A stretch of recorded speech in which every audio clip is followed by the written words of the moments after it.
চোর চোর চোর চোর চোর চোর চোর।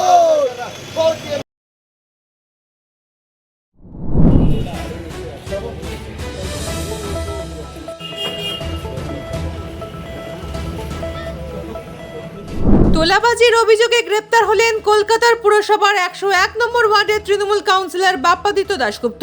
শনিবার সকালে তার ঘনিষ্ঠ সহযোগী তথা তৃণমূলের নেতা সৌরভ ঘোষকে গ্রেপ্তার করা হয়। এরপর শনিবার রাতে পাটুলি থানার পুলিশ বাপ্পাদিত্য দাশগুপ্তকে গ্রেপ্তার করে। অভিযুক্ত কাউন্সিলরের থানায় আনা হলে ক্ষোভে ফেটে পড়েন স্থানীয় বাসিন্দাদের এক অংশ। পুলিশের গাড়ি থেকে তাকে নামানো মাত্রই বিক্ষোভকারীদের মধ্যে থেকে বাপ্পা চোর স্লোগান শোনা যায়। উল্লেখ্য, পাটুলির বৈষ্ণবঘাটা এলাকার কাউন্সিলর বাপ্পাদিত্য দাশগুপ্ত একসময় তৃণমূলের প্রভাবশালী নেতা ছিলেন এবং পার্থ চ্যাটার্জির ঘনিষ্ঠ ছিল বলেও জানা গেছে। তার বিরুদ্ধে দীর্ঘদিন ধরেই বিভিন্ন অভিযোগ উঠেছিল বলে স্থানীয় সূত্রের দাবি। স্থানীয়দের অভিযোগ, তোলাবাজি, দুর্নীতি এবং 2021 সালের বিধানসভা নির্বাচনের পর এলাকার সংগঠিত রাজনৈতিক হিংসার ঘটনার তার নাম বারবার উঠে এসেছে। অভিযোগকারীদের দাবি, ভোট পরবর্তী সময়ে এলাকার অশান্তির পরিবেশ তৈরিতে তার ভূমিকা ছিল।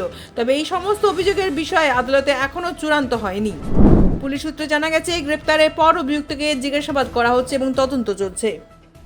চোর চোর চোর চোর চোর চোর চোর।